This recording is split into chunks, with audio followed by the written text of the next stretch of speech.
ఆంధ్రప్రదేశ్లోని నిరుద్యోగ మిత్రులందరికీ నిరుద్యోగ ఐక్య సమితి తరపున ప్రత్యేకమైన ధన్యవాదాలు.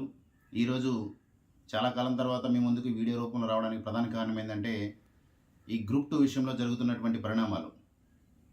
ఈ గ్రూప్ 2 ఎగ్జామ్ దీనికి సంబంధించి పోస్టుల కోసం మనం ఎంత కష్టపడ్డాము, ఎన్ని విధాలుగా ప్రయత్నం చేశాము. ఒకసారి మీకు వీడియో చేసి నేను చెప్పాను, మీకు ఖచ్చితంగా గ్రూప్ 1, గ్రూప్ 2 కలిపి 1000 పోస్టులు మేము తీసుకొచ్చే బాధ్యత మాది. సీఎం గారిని ఒప్పించి మరీ ఈ పోస్టులు తీసుకొస్తామని చెప్పి ఆ రోజే చెప్పాం. చెప్పిన మాట నిలబెట్టుకున్నాం. అదేవిధంగా 1000 పోస్టులు, అదేవిధంగా ఎంతో కష్టపడి తీసుకొచ్చినటువంటి గ్రూప్ 2 పోస్టులు ఇటీవల గ్రూప్ 2 ఎగ్జామ్ కూడా జరగడం జరిగింది. ఈ ఎగ్జామ్ జరిగిన తర్వాత గ్రూప్ 2 స్థాయిలో ప్రిపేర్ అయినటువంటి వ్యక్తులకి ఆ పేపర్ స్టాండర్డ్ చూసి ఏమి చేయాలో దిక్కుతోచిన పరిస్థితిలోకి వెళ్ళిపోయారు. ఎందుకంటే అందరూ చూశారు, ఎవరికి కూడా 30+, 35 కంటే ఎవరికి రాని పరిస్థితిలో వెళ్ళిపోయారు. అంటే పేపర్ స్థాయి ఆ విధంగా ఉండడం, ఎవరు గ్రూప్ 2 విద్యార్థులు, గ్రూప్ 2కు సంబంధించిన నిరుద్యోగులు దాన్ని జీర్ణించుకోలేకపోయారు. అయితే ఆ గ్రూప్ 2కు సంబంధించి ఆ పేపర్ స్థాయి చూసిన తర్వాత మనకు బేసికల్గా ఇప్పటి వరకు ఉన్నటువంటి రేషియో ఏంటంటే, మెయిన్స్కి రేషియో 1:15 తీస్తారు. లేదు మనం ఒకవేళ రిక్వెస్ట్ చేస్తే 1:50 తీస్తారు. అంతకుమించి అనేది ఉండదు. కానీ ఇప్పుడు దీనికి సొల్యూషన్ ఏంటి?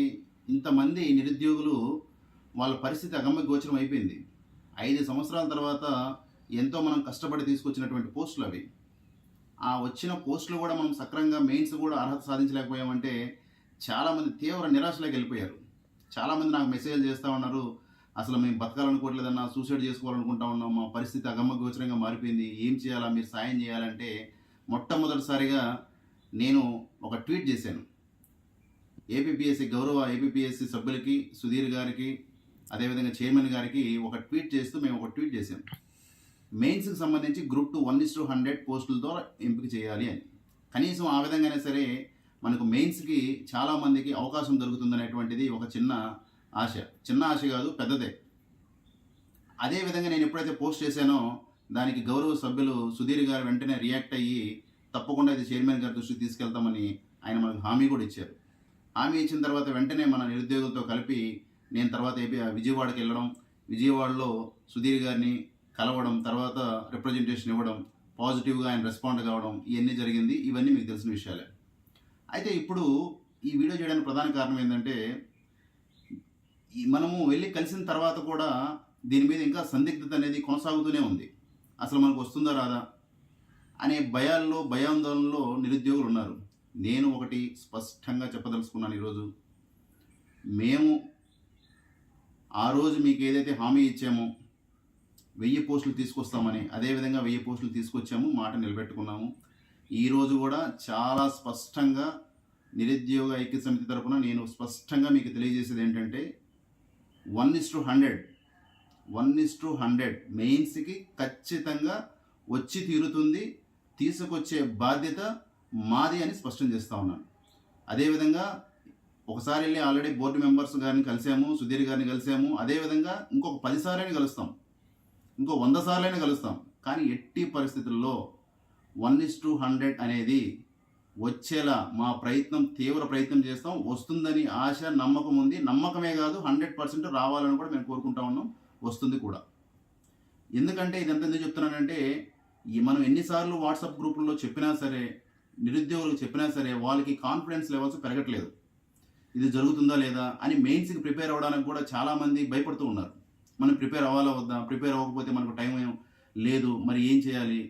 ఈ సందిగ్ధంలో ఏదైతే ఉన్నారో, ఈ సందిగ్ధం అన్ని ఫస్ట్ పక్కన పెట్టేసి, మీకు నేను హామీ ఇస్తూ ఉన్నాను, నిరుద్యోగ ఐక్యత సమితి తరపున హామీ ఇస్తూ ఉన్నాం, 100% 1:100 తీసుకొస్తాం. అదేవిధంగా కమిషన్లో సభ్యులను కలుస్తాం, సుధీర్ గారిని మళ్ళా కలుస్తాం, 1కి 10 సార్లు కలుస్తాం. అదేవిధంగా చైర్మన్ గారి దృష్టికి తీసుకెళ్ళి ఆల్రెడీ దీని మీద డిస్కషన్ ఆల్రెడీ స్టార్ట్ అయింది. వాళ్ళు మనకు చెప్పిన అంశం ఏంటంటే, దీనికి ఇంకొక లాజిక్ కూడా చెప్తాను. ఈ రోజుకి ఈరోజు తీసుకునే నిర్ణయాలు కూడా కాదు ఇవి. ఒక అంశం మీద మనం 1:100, 50, 12 ఆ తీసుకోవాల్సినటువంటి డిస్కషన్ పవర్ వచ్చేసి జీవో నెంబర్ ప్రకారం, జీవో నెంబర్ 5 ప్రకారం ఏపీపీఎస్సీకి ఉంటుంది, కమిషన్కి ఉంటుంది. ఇక్కడ మీకు చెప్పదలుచుకున్న అంశం ఏంటంటే, కొన్ని టెక్నికల్ ఇష్యూస్ ఉన్నాయి. దాని ప్రకారం మనకు 1:50 తీసుకుంటే దగ్గర 49,000 మంది ఎంతమంది వస్తారు మనకు మెయిన్స్కి.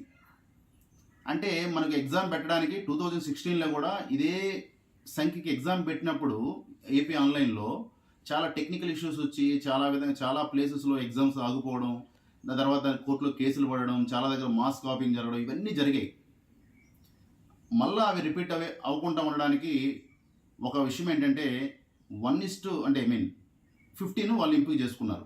1:15 అయితే 25,000 మందికి సఫిషియెంట్గా వాళ్ళు కంఫర్టబుల్గా ఎగ్జామ్ కండక్ట్ చేయగలరు. అదే 1:50 కానీ 1:100 అంటే అది మళ్ళీ ఆన్లైన్లో ఎగ్జామ్ పెట్టడానికి అంత కష్టతరమైన పని. ఆన్లైన్లో పెట్టడానికి 2-3 స్లాట్లో ఇప్పుడు ఆర్బీఐ పెడుతూ ఉంటుంది, అదేవిధంగా మనకు ఎస్ఎస్సి పెడుతూ ఉంటుంది, స్లాట్స్లో పెడతా ఉంటారు. ఆ విధంగా పెట్టినప్పటికి కూడా అదంటే మనకు ఫ్యాక్ట్ బేస్డ్ అనమాట. ఇది మనకు థియరీ బేస్డ్ కాబట్టి ఇది పెట్టడం సాధ్యం కాదు. అంటే ఆన్లైన్లో ఎగ్జామ్ పెట్టడం, ఇంతమందికి ఒకేసారి ఆన్లైన్ ఎగ్జామ్ పెట్టడం అనేది కుదరదు. మరి ఏం చేయాలి? ఆఫ్లైన్లోకి వెళ్ళాలి. ఆఫ్లైన్లోకి వెళ్ళాలంటే ఆల్రెడీ ఆన్లైన్ వాళ్ళతో ఉన్నటువంటి ఒప్పందం ఉంది.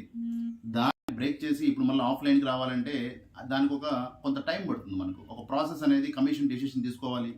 మళ్ళీ ఆన్లైన్ నుంచి ఆఫ్లైన్కి వెనక్కి రావడం అంటే దానికి కమిషన్ ఒక తుది నిర్ణయం అనేది తీసుకోవాలి. వీటన్నిటికీ కొంత టైం పడుతుంది. అందుకే మీకు స్పష్టంగా నేను ఒకటి తెలియజేసేది ఏంటంటే, తొందరపడి ఆవేశపడి అనవసరమైన ఆందోళనకు గురయ్యి ప్రిపరేషన్ మాత్రం మీరు మధ్యలో బ్రేక్ ఇవ్వద్దు అని నేను విన్నవించుకుంటా ఉన్నాను. కేవలం ఈ వీడియో చేయడానికి కారణం అదే. నేను మీకు ప్రామిస్ చేస్తూ ఉన్నాను, నేను మీకు హామీ ఇస్తూ ఉన్నాను, ఎట్టి పరిస్థితుల్లో కూడా మీకు 1:100 వచ్చి తీరుతుంది. మీరు ప్రశాంతంగా హ్యాపీగా చదువుకోండి. మళ్ళీ ఈ టైం వేస్ట్ చేసుకొని తర్వాత మళ్ళీ మాకు ఎగ్జామ్ పోస్ట్పోన్ కావాలా ఇదేటువంటి మళ్ళీ దయచేసి తీసుకురావద్దు. దీనికి గ్రూప్ 1 ఎగ్జామ్ అయిపోయిన తర్వాత మళ్ళీ చెప్తున్నాను, గ్రూప్ 1 ఎగ్జామ్ అయిపోయిన తర్వాత పబ్లిక్ సర్వీస్ కమిషన్ దీని మీద ఒక మంచి నిర్ణయం తీసుకుంటుంది. అప్పటి వరకు మీరు ఎటువంటి ఆందోళనకు గురి కావకుండా గ్రూప్ 1 రాసే వాళ్ళు గ్రూప్ 1 రాయండి, లేదంటే గ్రూప్ 2కు ప్రిపేర్ అయ్యే వాళ్ళు కంటిన్యూ చేయండి అని మాత్రం నేను విజ్ఞప్తి చేస్తూ ఉన్నాను. మళ్ళా చెప్తా ఉన్నాను, ఏపీపీఎస్సీ సభ్యుల్ని, సుధీర్ గారిని కావచ్చు, మిగతా సభ్యులను కావచ్చు, చైర్మన్ గారిని కావచ్చు, మళ్ళా ఎన్నిసార్లైనా కలుస్తాం. దాంట్లో ఎటువంటి సందేహం లేదు. వాళ్ళని ఒప్పిస్తాం. 1:100 100% తీసుకొస్తాం. గ్రూప్ 1 పోస్టుల విషయంలో కూడా అదే మాట చెప్పాం, పోస్టులు తీసుకొస్తామని సాధించి తీరేము. అదేవిధంగా 1:100 తీసుకొచ్చి 5 లక్షల మంది నిరుద్యోగులు ఎవరైతే ఎదురు చూస్తున్నారో వాళ్ళకి న్యాయం చేకూర్చే బాధ్యత మాది అని స్పష్టంగా తెలియజేస్తా ఉన్నాను. దయచేసి ఈ యూట్యూబ్లో వచ్చేటువంటి ఈ పుకార్లు వాటిని నమ్మి అనవసరమైన ఆందోళనను మీరు దయచేసి చెందవద్దు అనేది నాది ఒక రిక్వెస్ట్.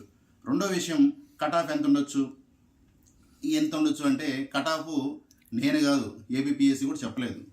మొత్తం రిజల్ట్ అంతా వచ్చిన తర్వాత దాన్ని వాళ్ళు స్క్రూటినీ చేసుకున్న తర్వాత అప్పుడు మాత్రమే వాళ్ళు కట్ ఆఫ్ చెప్పగలం. కానీ ఎవరెవరో యూట్యూబ్ ఛానల్లో కొంతమంది 30 ఉండొచ్చు, 70 ఉండొచ్చు, 80 ఉండొచ్చు, ఇవన్నీ అవాస్తవాలు. సింపుల్ లాజిక్ ఒకటి గుర్తుపెట్టుకోండి. పేపర్ టఫ్ ఎంత వచ్చిందో తెలుసు, దాని స్టాండర్డ్ ఏంట్స్ చూశారు. చూసిన తర్వాత మనకు ఒకటి ఆలోచన చేయాలి. మనం ఎవరికి 30-35 కంటే పెద్దగా వచ్చిన మార్కులు లేవు. అంత పైన వచ్చిన వాళ్ళంతా ఒక 10% కంటే ఎక్కువ ఉండరు. కాబట్టి కట్ ఆఫ్ నాకు తెలిసినంత వరకు చాలా లీస్ట్ మార్కు ఉండొచ్చు అని నేను అనుకుంటా ఉన్నాను. నేనైతే ఖచ్చితంగా చెప్పలేను, కానీ ఉండొచ్చు అని మాత్రం నా అభిప్రాయం. కట్ ఆఫ్ విషయంలో నేను ఎటువంటి హామీ ఇలాంటిది ఉండొచ్చు అని మాత్రం చెప్పలేను. కానీ మీరు మాత్రం మీ అనుభవాన్ని అంచనా వేసుకొని మీరైతే ఈ ప్రిపరేషన్ మాత్రం డైవర్ట్ అవ్వకుండా చదువుకోండి. 100% 1:100 తీపిచ్చే బాధ్యత మాదని తెలియజేస్తున్నాను. Thank you very much.